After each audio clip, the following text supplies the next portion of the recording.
Morning, good people of Malaysia. This is Matthias Chang, once again from Future Fast Forward.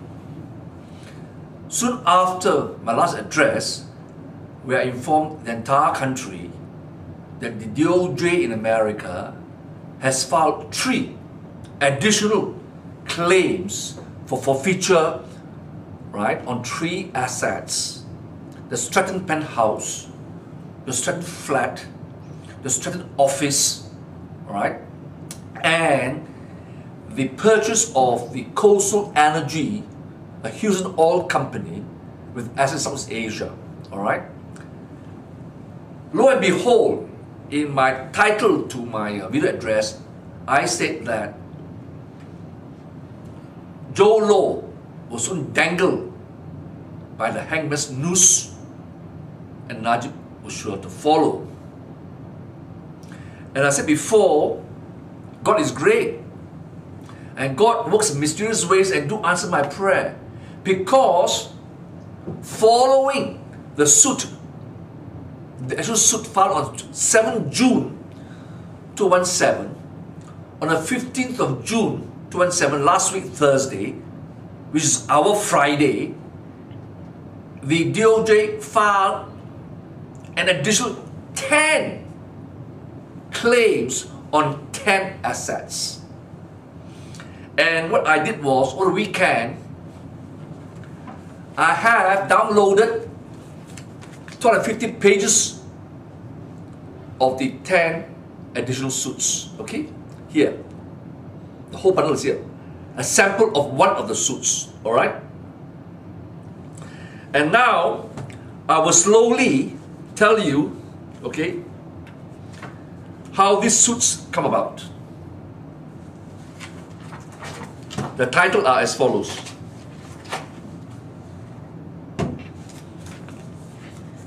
And each of the suits, if I may interrupt, each of the suits, the DOJ has applied for warrant of arrest. Out of 10, 2 had no application warrant of arrest. I will explain in due course. But 8 of the suits, warrant of arrest was applied for and warrant of arrest were granted. Here you have suit number 04441. You got it? Alright? Take your handphone and slowly photograph this suit. Okay? It's right in front of you.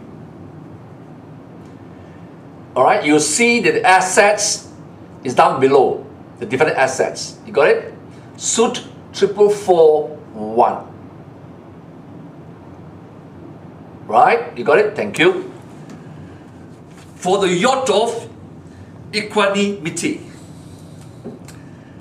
Another suit. This is the number.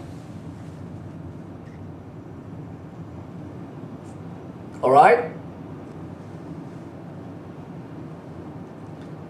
Take the case number on the very top of the page, and then slowly you will see who are the same plaintiffs, but the defendant asset is different. You got it? Okay. That's number 2. Then number 3,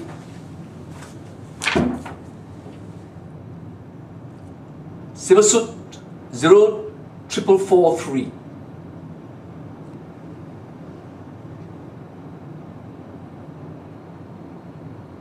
Alright, and you see the assets now? Okay, fine.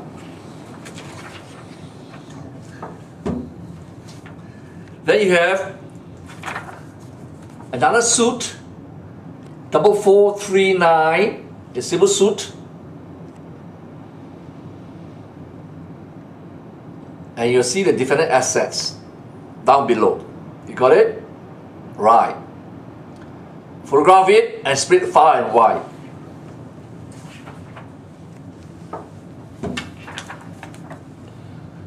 Another suit 4448. That's the number of the suit.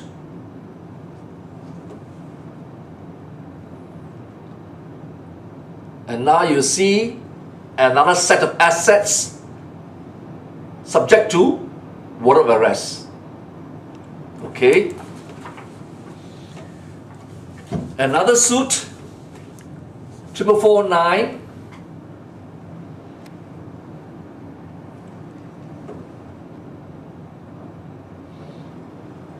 The asset is down below.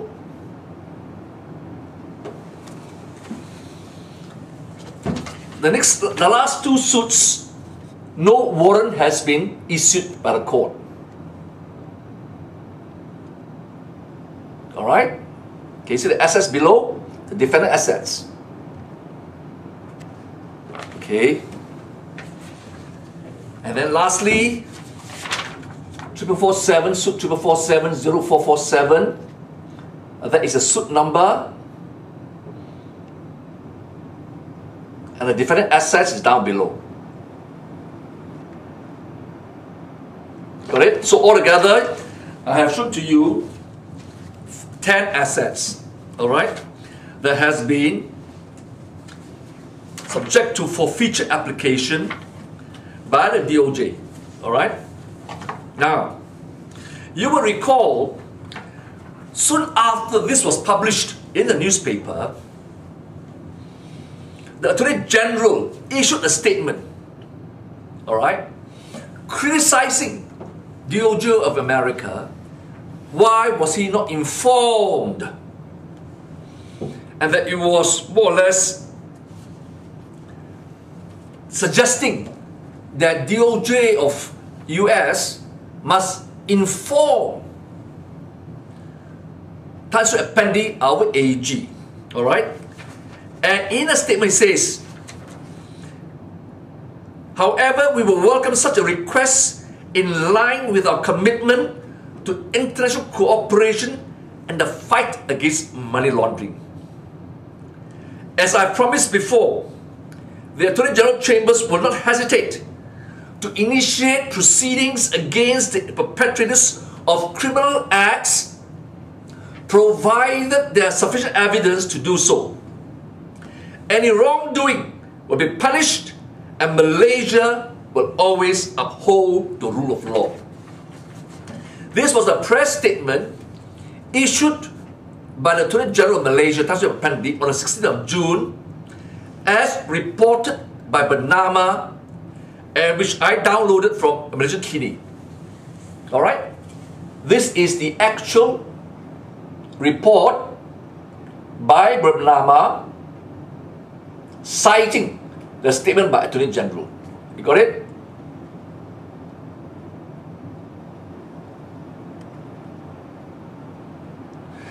To the last page, most important, the words which I have read to you just now, I want you to focus on these words by the Attorney General.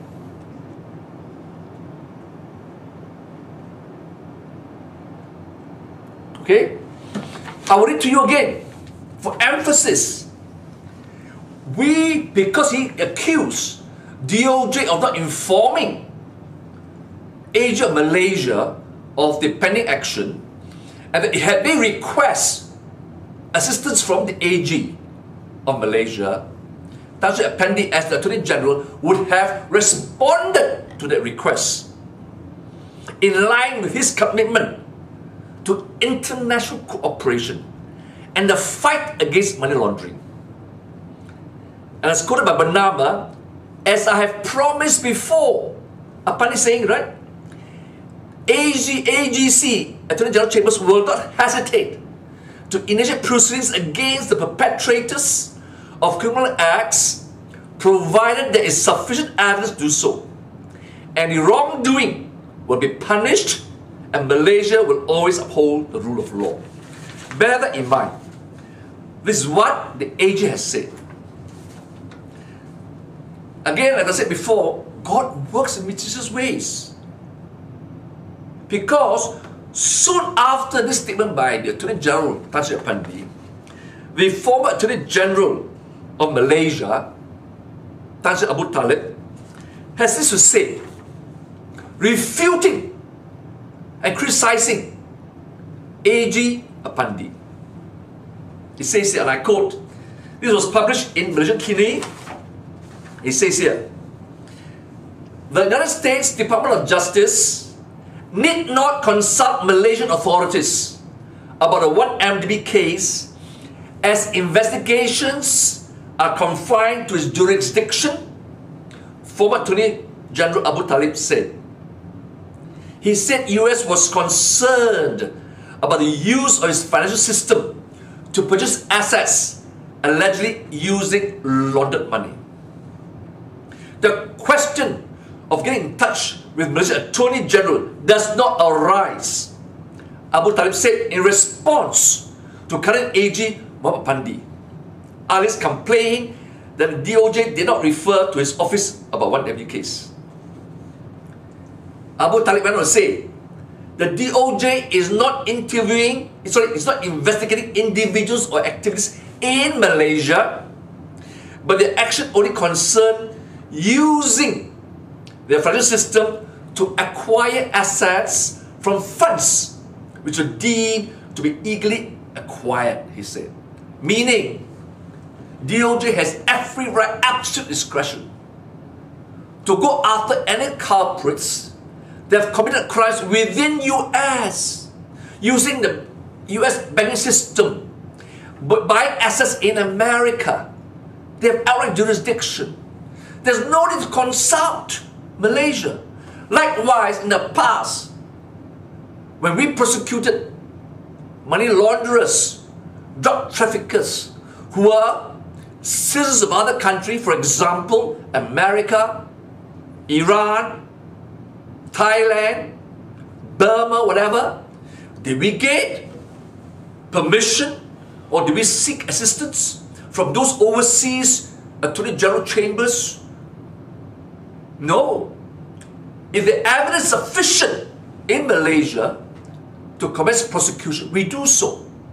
However, to prove to you that Attorney General is not sincere, Apandi, that he will extend cooperation if there's a request for cooperation, let me refer to you and let me remind you, way back,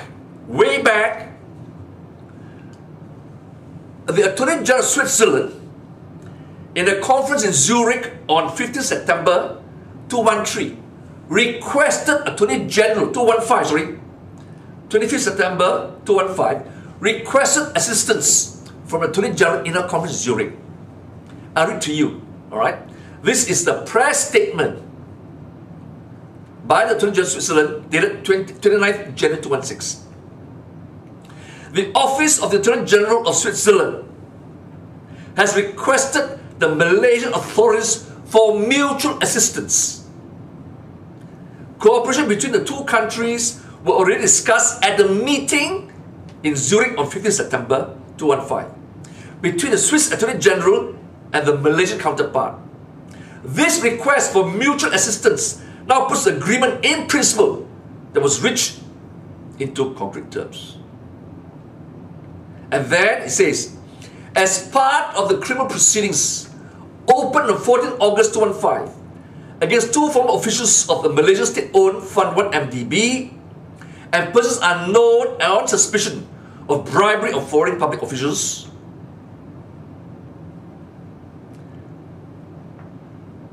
the Office of the Attorney General of Switzerland has requested Malaysian authorities for mutual assistance.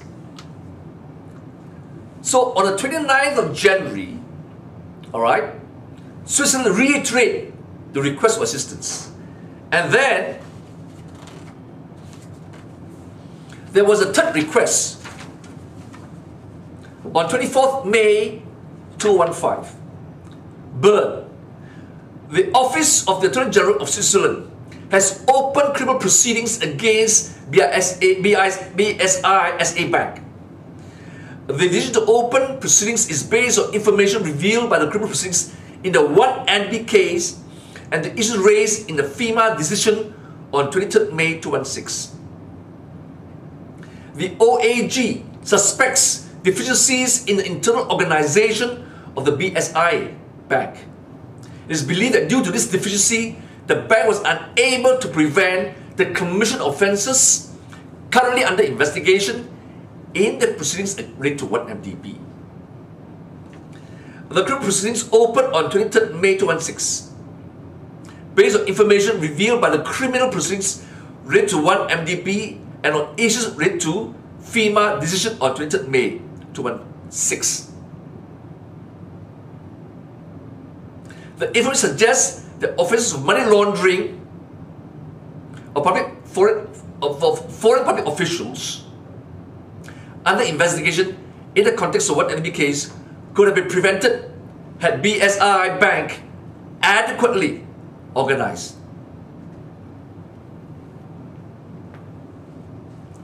This C. Alright? And then, on 5th October 2016, these are crucial words. The aim of OAG, Switzerland Attorney General Office, latest request is therefore to obtain further evidence in corroboration of the latest findings, in addition to the assistance requested in the OAG's initial request in January of 2016, which is still pending. The OAG has also requested assistance from the Malaysian authorities so that the presumed companies, persons suffering harm, can assert their rights in Swiss criminal proceedings. So you have, on 3 separate occasions, alright, Switzerland has requested cooperation from Tanjung Apandi. None was forthcoming. Therefore, Tanjung Apandi's statement on 16 June that he will respond in full cooperation.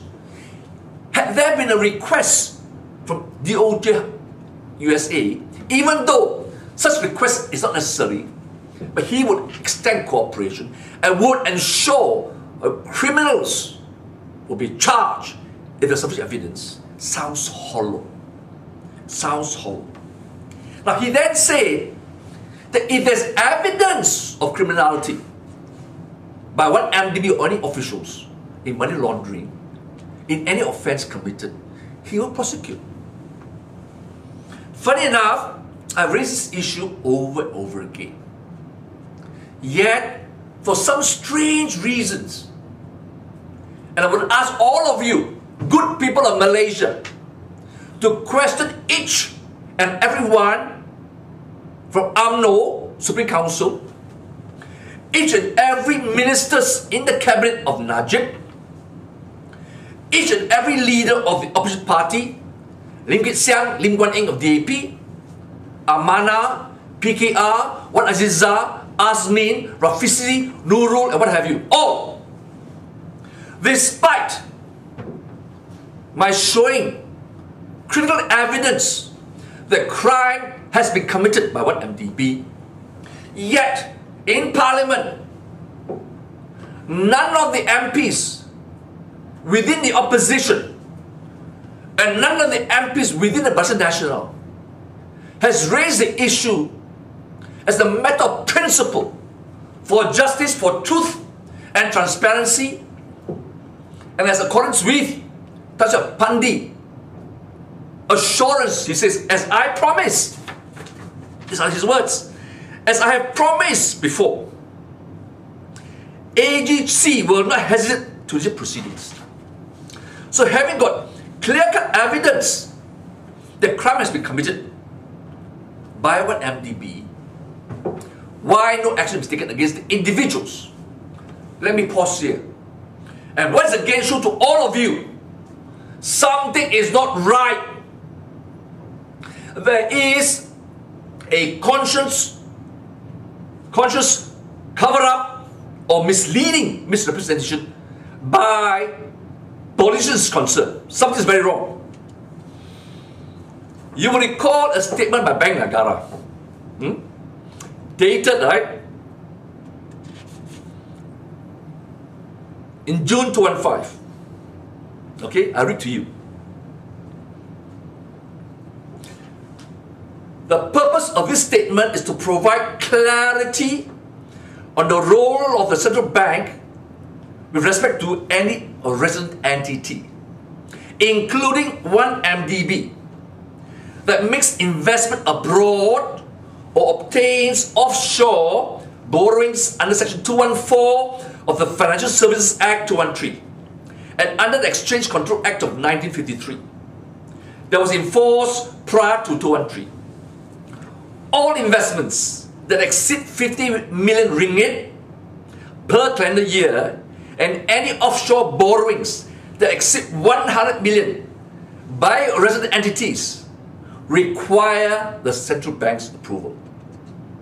In relation to this, all submissions that were made by one MDB had to comply with the same approval criteria that is applied to submissions by other business entities. If the criteria is not met, submission will be rejected. No leniency or special exceptions were accorded to one MDB. In accordance with the legislation administered by the bank, the following developments will trigger formal investigations. 1. When monies for which approvals are given are not used for the purpose indicated in the submission. 2. When incorrect or false information are provided in the submission. And 3. Failure to comply with the conditions in the approval.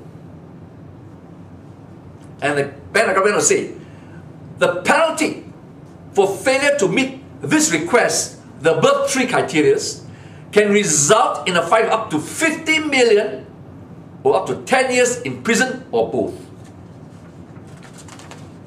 Alright?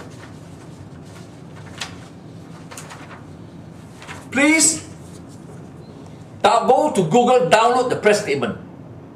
Photograph this, first page is enough. Go to Google and download. These are the criteria for which approval is given to what MDB for their borrowings investment overseas. Alright? Now, then in April 2016, this is what Bank Negara said. Very important. Alright? Take this photograph now of this Bank Negara press statement. Google and download, and I'll read to you now.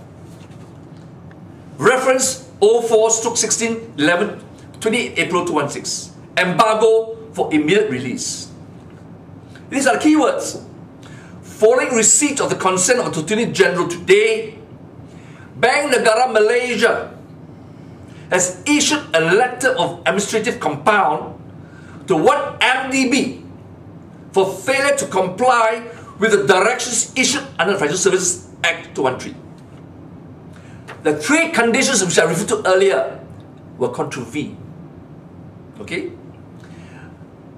This includes requirement for one MDB to repatriate monies remain abroad following the revocation of the 3 permissions granted by Bank Negara Malaysia to one MDB in 2009, 2010 and 2011.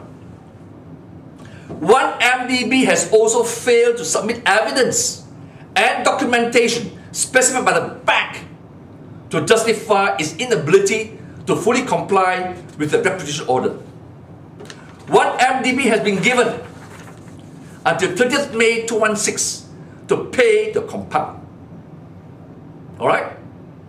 So here you have clear-cut statement of Bank Negara, April 2016, that with the consent of the Attorney General, a compound, a fine, will be the penalty levied upon one MDB for their failure to comply with the provisions of the Financial Services Act, Exchange Control Act, and the 3 criteria of Bank Negara, and demanded that they repatriate the monies sent out overseas.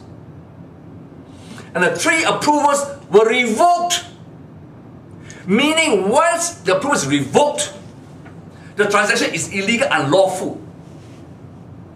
Bank Negara was cheated, misled, misrepresented. There were non-disclosure or suppression of material facts that induced Bank Negara to give approval. Now that they found out there was such contravention, they obtained the consent of the Attorney General to revoke and impose a fine on 1MDB. Guess what? Press statement 1MDB, I read 28th April. Following this statement by Bank Negara, 1MDB respects authority and institution of BNM. 1MDB refers to the statement from Bank Negara Malaysia, BNM, confirming the closure of investigations on 1MDB and the imposition of an administrative compound for non-compliance with certain directions of BNM. 1MDB fully respects the authority and decision of BNM in this matter. Payment of the compound will be made on or before due date. Here is the first paragraph, a express admission for non-compliance with Bank Negara's direction. Here you are. Photograph this admission of contravention, and then you will pay the compound fine. Okay? And then on 25th May 2016, 5 days before the deadline imposed by Bank Negara that the fine must be paid by 30th May, 1MD says this. 1MD refers to its statements dated 28th April 2016, which I read just now, whereby it acknowledged the authority and respected the decision of Bank Negara Malaysia, BNN, in the imposition of administrative compound for non-compliance with certain directions of BNN and the closure of investigations of 1MDB. 1MDB confirms that he has today made payment in full of the compound in compliance with the decision of BNN. Therefore, the admission of contravention of offences committed was reiterated not only on 28th April, the previous press statement of 1MDB, but reiterated again on 25th May 2016. And this was again repeated and reported by NST 25th May. Alright? Okay? Here is the press statement 25th May of 1MDB. Photograph it. To corroborate it's not a forgery, NST also reported that 1MDB has paid. You got it? Okay. Now, what are the legal implications of the statement by Negara that with the consent of the Attorney General, they impose a fine? Let me say it to you now.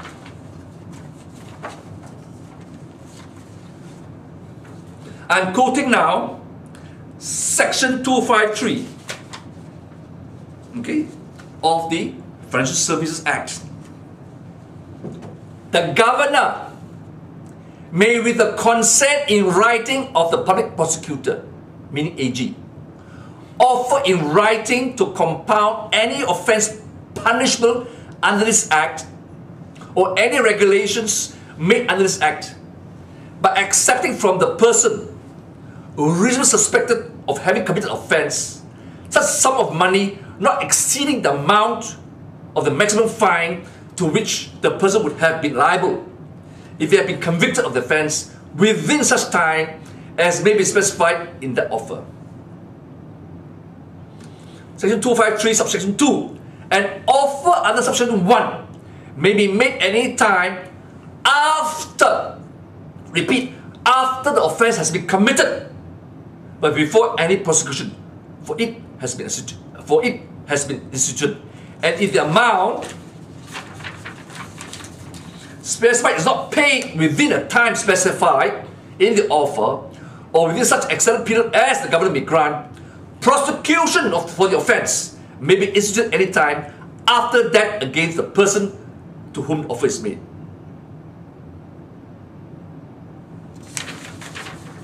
There you are. Follows like this.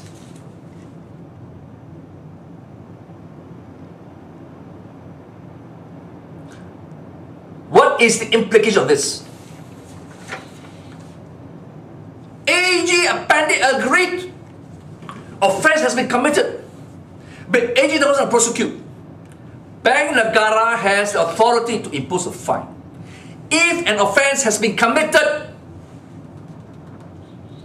Section 253(2), and one MDB has paid the fine. One MDB in his two press statements has acknowledged authority of Bank Negara, acknowledged contravention of the provisions of Financial Services Act, and paid the fine, the addenda. Okay?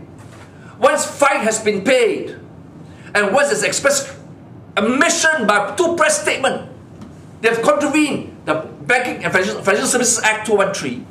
What does it mean? Sudah mengaku salah lah. Habis cerita. And the Attorney General has confirmed by his consent to the Bank Negara's imposition of a fine. Offence has been committed. They pleaded guilty, admitted contravention. Offence has been committed. So how can AG or anyone say one MDB has not committed offence? The fact you paid a fine, you agree you have committed offence. And the payment of fine is a white prosecution. But under the Financial Services Act, that does not prevent the AG or the police or anyone else to go after the individuals behind one MDB. Now, this is interesting.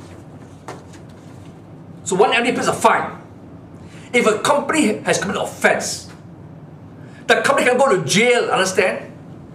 The people in the company are the ones who commit the offence, who money laundered the monies, who cheated Bank Negara, who cheated the taxpayers, and who are responsible for the acts of all these idiots, the Jolo, the other officers in one MDB. Read this. Section 249. Where an offence is committed by a body corporate, makna, one MDB, or an incorporated society, for example, a person. 249, 1A, who is a director, controller, officer, or partner, or was purporting to act in such capacity, meaning every board of directors, any senior management, in the case of one MDB, even PM, because under the Articles of Association of one MDB, he has sole authority and sole power to decide on matters of one MDB. So his function, his power is bigger even than the board of directors, who is concerned in the management of his affairs at the time of the commission of the offence is deemed to have committed the offence unless the person proves that the offence was committed without his consent or connivance, and that he has exercised such diligence to prevent the commission of the offence as he ought to have exercised, having regard to the nature of his function in that capacity and to the circumstances. And an individual may be prosecuted for the offence under subsection 1, notwithstanding that the body corporate or unincorporated has not been convicted of the offence, whether or not prosecution has been initiated or a conviction has been obtained against the body corporate or incorporated. Read here, deemed to have committed offence. Now, the moment one MDB paid a fine, confessed to the contravention of Bank Negara's directions, offence has been committed. Say that there's no prosecution against one MDB because the AG doesn't do it. But all the people in charge are deemed to have committed, presumption deemed to have committed, unless they can prove they exercise due diligence. It's not good enough to say, I did not commit any offence, I did not benefit. Monies were stolen, laundered. So how can anyone in this country, especially the AG, since there's no evidence? But if there's evidence, he will prosecute as promised. Here you have one MDB in two press statements recognizing the authority, the power of Bank Negara to go after them after due investigation. and imposed a fine. The fine was imposed after due investigation with the consent of the Attorney General. So Attorney General has confirmed crime has been committed. So to those NGOs, mouthpiece, barking dogs of the regime of the Kaaba, don't you dare lodge a police report against me and say I'm collaborating with foreign powers. Your own AG says, I will cooperate with DOJ if there's a request, even though there's no request. So when he says he will cooperate with DOJ, is he not cooperating with a foreign power?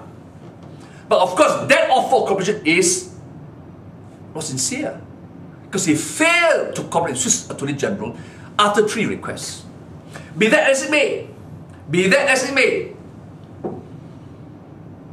once the company mengaku salah, kesalahan jenayah dalam akta-akta Financial Services Act 249, AG can prosecute. Kenapa tak prosecute? Why? So now, all these criminal acts involve money laundering. Okay? In America, they have also laws against money laundering, racketeering, fraud, wire fraud, what have you. In America, money laundering offense, they have extraterritorial jurisdiction. They can go anywhere to arrest. In Malaysia, this is the act. For instance, main picture of the act. AMLA, Anti-Money Laundering Act. Okay? This is the first page. Google or buy a copy of the act. I will not spoon feed you. But very important. My point is, this act covers,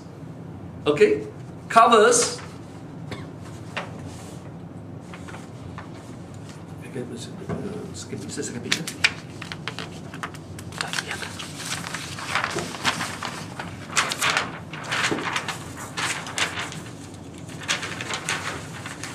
Under second schedule, Anti-Money Laundering Act covers certain provisions of the Financial Services Act. That means if you contravene certain provisions of the Financial Services Act, you are deemed to have committed money laundering. Okay? There you are. Financial Services Act, Section 1433A. Submission of documents or information which a person knows or has reason to believe to be false or misleading in material particular. Section 2412. Undertake or engage in any transactions set out in Schedule 14 without approval. Okay? The borrowings, the investment on MDB overseas come under Schedule 14 of the Services Act. That's why they apply for approval of Bank Negara to borrow money. Section 216, non-compliance with direction issued by the bank. You got it? So under 4 sections of the Financial Services Act, of which 3 applies to 1 MDB, 1433A, 2142, and 216. 216, non-compliance with the directions issued by the bank. Have they not admitted they have not complied with the directions of the Bank of Negara, 1 MDB? In the press statement, 28th April and 25th May, and confirmed they will pay the fine and respect the authority. 2142, undertake or engage in any transaction set out in Schedule 14 without approval. They apply for approval. This misled Bank Negara, non-disclosure or suppression of material facts. Bank Negara in April 216 revoked the approval. What does that mean? The monies were obtained illegally or lawfully and remitted without approval means when it's revoked. Money laundered. Money laundering. So, AG can invoke AMLA against 1 MDB, and the people involved with 1MD. So, what are we waiting for? What are we waiting for? How can AG says he has no evidence whatsoever to commence proceedings? Oh, we have MACC, yes, on corruption, with the police sending a report to AG months ago. Yet AG says there's no news from AG as to what he's intended to do, what prosecution. I have shown to you, AMLA apply.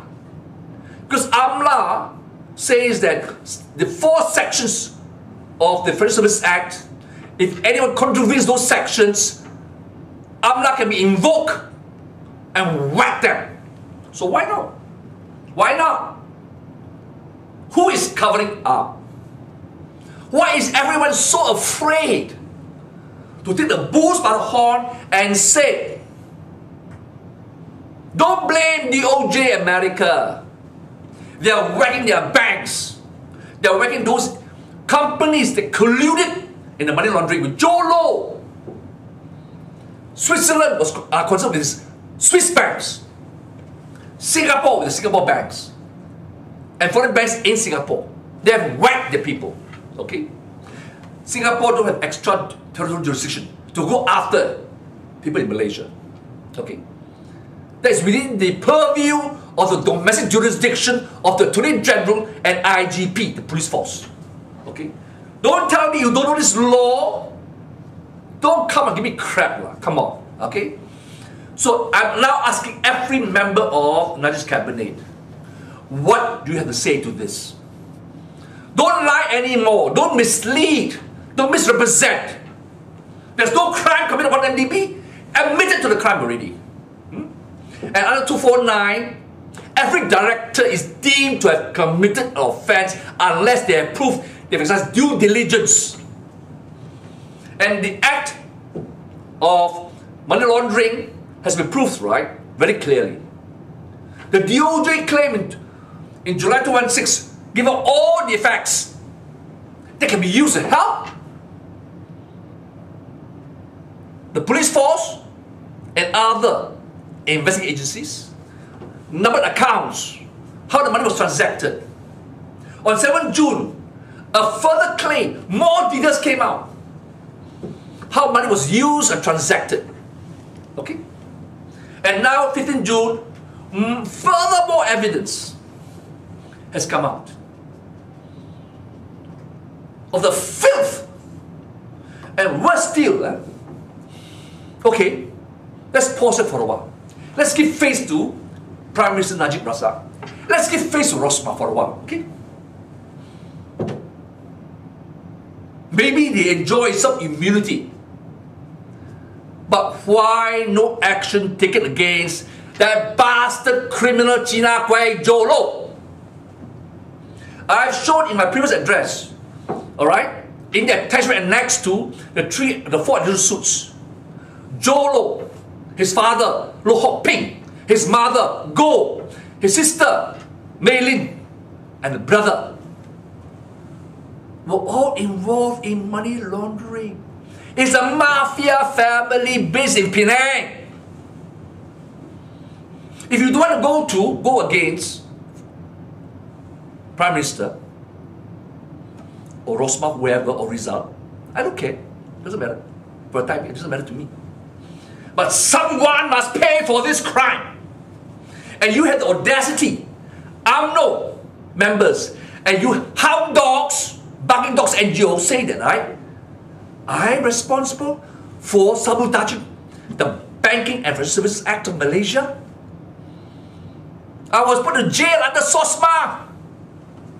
What have I done? Here I have a China Kwai. By their action and by the confession and admission of 1MDB of contravention, have they not brought disrepute, shame to the banking and financial institutions of Malaysia? Bank Negara was one. M-Bank was fined 15 million. Was M-Bank fined 15 million because of Matthias Chang or his client Karudin? No. Did 1MDB confess to the crime because of Matthias Chang or Karudin? No. It's because of investigation by Bank Negara. Why was not SOSMA applied to them? Sabotaging under 124K or attempted to sabotage the banking and financial institutions of Malaysia. Because what have they done now, as proven to you by clear provisions of the Act. They have sabotaged the integrity, not only of the central bank, but our entire banking system. Why? Because they used foreign banks and brought money to M-Bank. So who's undermining the integrity of our banking system? This China Kwai. This China Kwai. Okay? As a China Kwai myself, this China Kwai Jolo, his father attends Sri. And I hope that the Agong will exercise his discretion to remove and revoke the Tan Sri. The whole family, no shame. Wallet and shit use our money to buy jewels. In this case, Jolo used one MTB money to buy jewelry for the mother and for the girlfriend. That bastard has no class lah. You can't afford to buy jewelry for your girlfriend. Don't lah. But he wants to screw her, see. So dangles some jewelry. Guess what? That woman has married another man. Habis cerita Jolo, you're an asshole. You use thievery. You cheated, you lied. No wonder the girl didn't like you lah. You have no reputation. He's what we call, right, a sea teaser, you know. You will tease. Shame, shame, shame. Alright? And then you use the same money to buy a yacht. Equanimity. And finance your other real properties. Do you have any shame? Huh? Have you not done enough damage to this country? So to all the members of NKT, UMNO, all the leaders of Barisan National Communist Parties, and all cabinet members, stop your rubbish and say we are lying.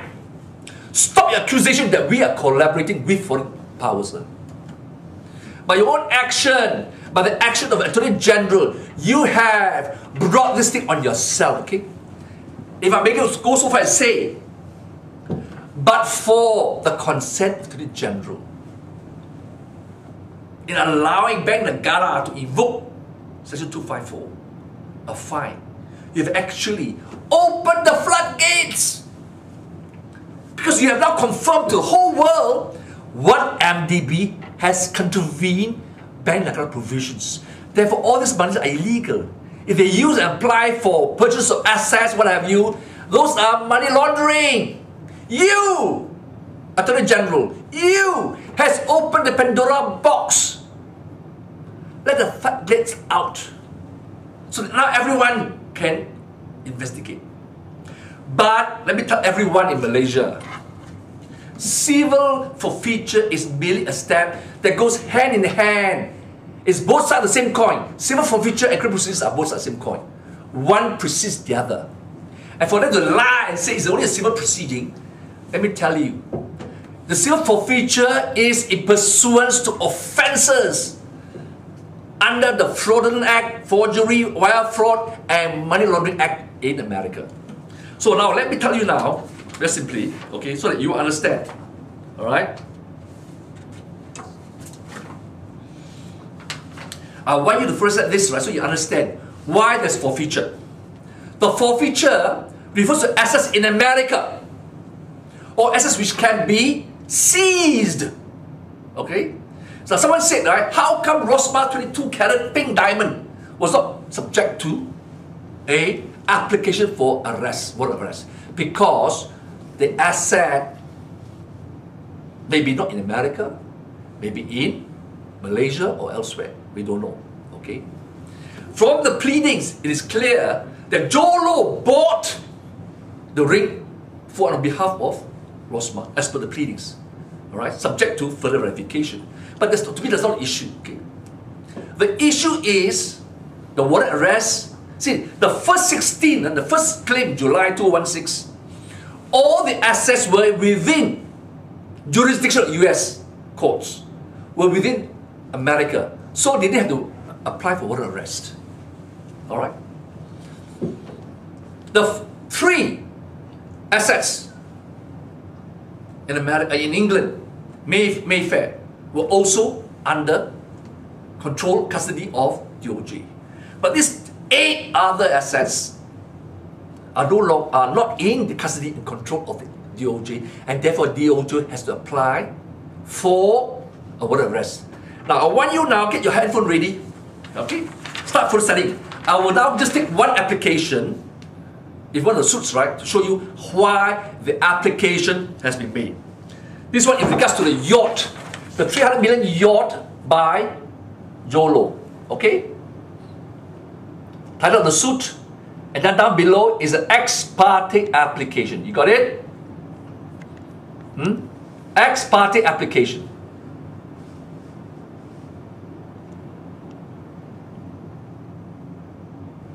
Now, carefully read each paragraph. Photograph it.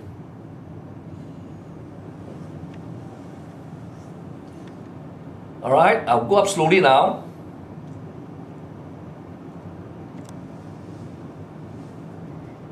Okay, see the whole page? Okay. Next page. This is the statement in support of the ex parte application by DOJ in the California court.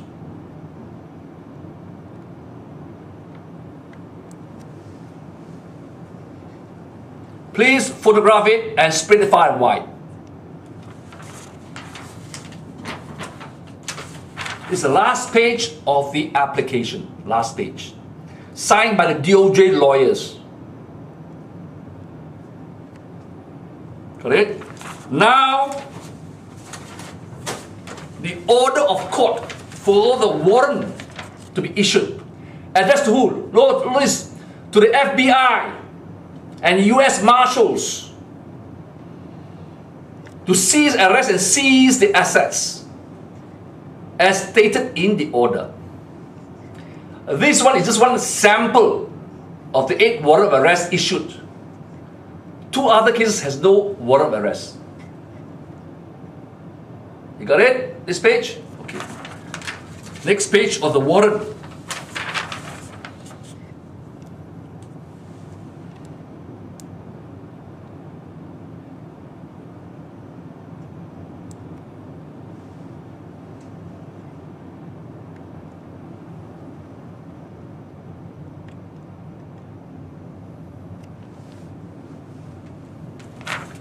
And finally, the last, second last page.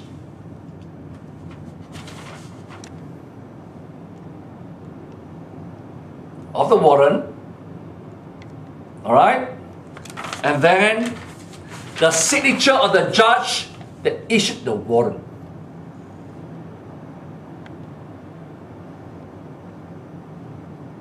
Okay? So, of the 10 new suits, 8 suits had warrant of arrest issued by the judge. The main one was the yacht, all right, owned by Jolo, Equanimity. The other one, a group of hotels which he also purchased out of 1MDB money. Now, I will not go into detail because it's very technical. All the details are to be found in each of the 10 suits. Detail how the money moved. Okay, it's disgusting. It's disgusting. But let me explain to you now, okay, about why a warrant is issued and applied for. Using this case of the yacht, so now the yacht is sailing over the world, FBI can go out and warrant, like arrest a ship, you know. In Malaysia, if a ship owner owes debt to a bank, we can apply, we Malaysian lawyers, all right, to arrest a ship. Okay? Okay? To arrest a ship. So it says here, I read to you very slowly, yeah, so you understand why there's application. Contemporaneously with the filing of this application, plaintiff United States of America, the government, has filed a verified complaint in a civil forfeiture action against all right entitled to the yacht MY equanimity, including all appurtenance, improvements and attachment thereon, and all leases, rents and profits derived thereon, the defendant asset. Generally, this is important, the government, when initiating a civil in rem judicial forfeiture action, has already taken the defendant into custody. Stop here. That means he's saying that DOJ, when they get a forfeiture action, quite often they already subpool the assets already, subpool, okay? Whereas here, in this case, the yacht is still sailing around the world. He has not.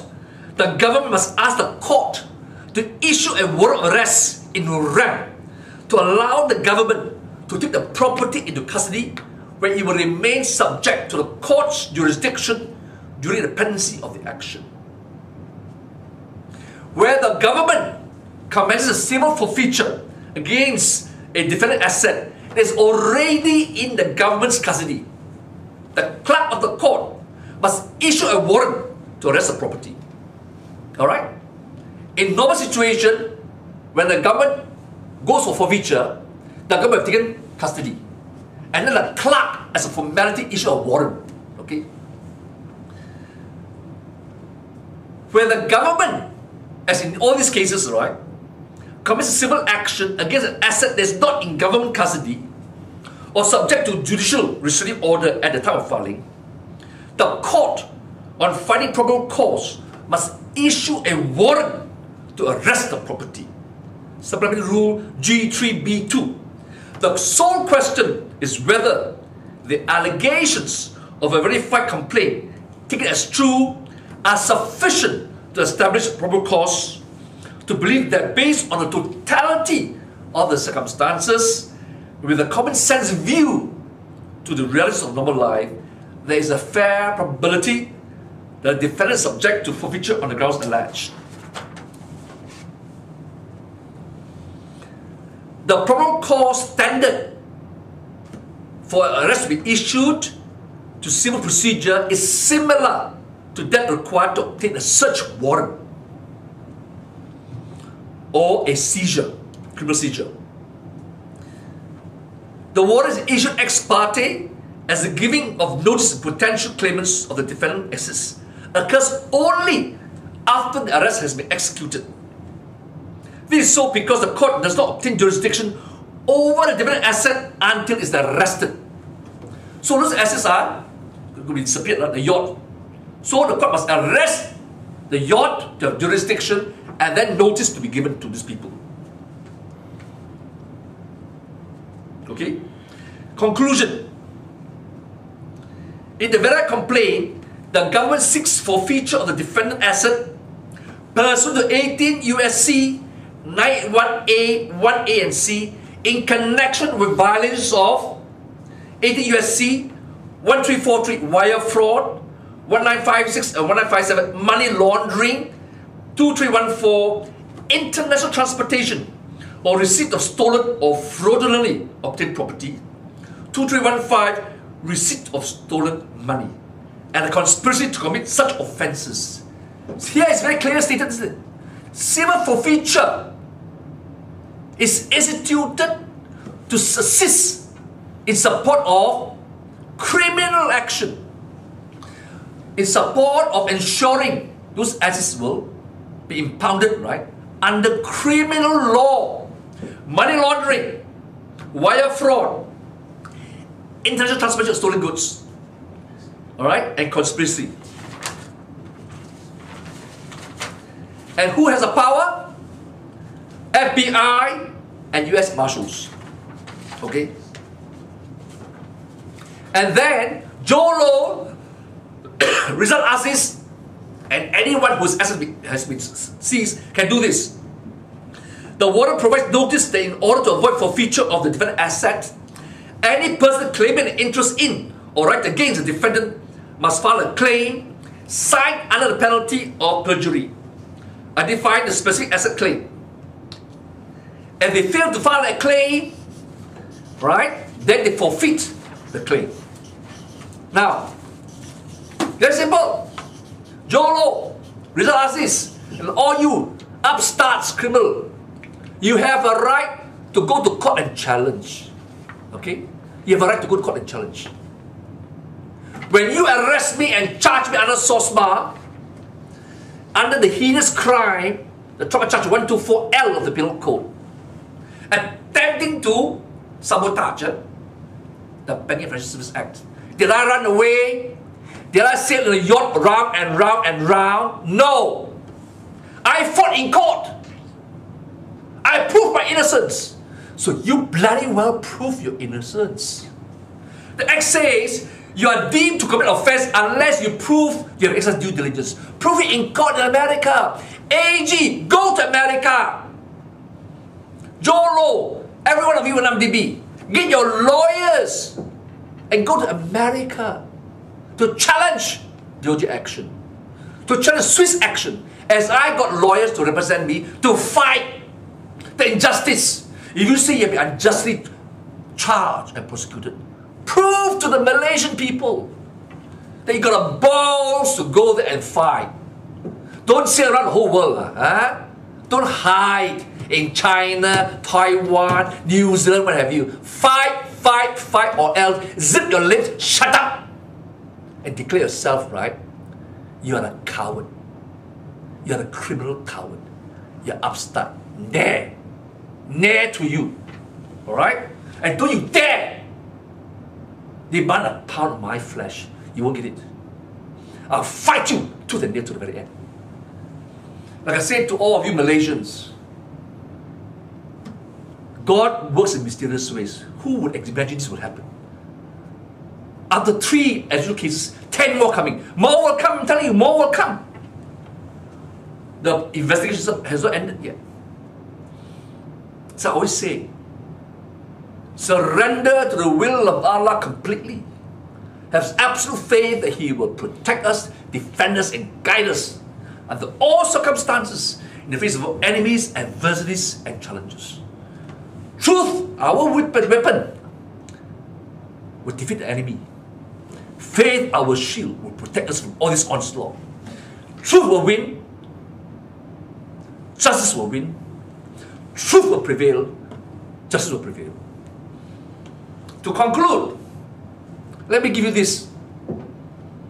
I'm going to pay to anyone 100,000 ringgit if you can prove that I was wrong in saying that one MDB has confessed, admitted to offences under the Financial Services Act, has contravened Bank Negara's direction and regulations, has paid the fine, denda, and by paying the fine, they have deemed themselves to be guilty. And that Attorney General knew about this and consented. Tak boleh kostan lagi lah, okay? You prove me wrong. Talk to retired judges who are colleagues of the present Attorney General, who were at one time sitting in federal court. Ask all those judges who are retired. Ask their lawyers whether what I say today is right. You prove me wrong, I pay you cash 100,000 ringgit. Even if I have to beg, borrow, still I'll give to you. Prove me wrong. With that, I thank you for your patience, and I hope you have learned something. And now, demand from your leaders, I don't care whether it's BN or opposition, every leader. Why are you keeping quiet about this confession of the crime? Why are you keeping quiet about consent by AG? I've shown you all these things to your lawyers of DAP, PKR, Amanah, and Bersatu. Why are they keeping quiet? I'm the only voice exposing this. Why? Rakyat, demand your right. Next episode, if they don't do that and support me, vote against them. The whole lot of them. Hypocrites. Let truth prevail. You know why? Because we believe, and I believe, God is just and God will protect me. With that, I thank you for your attention. Have a good day and God bless you.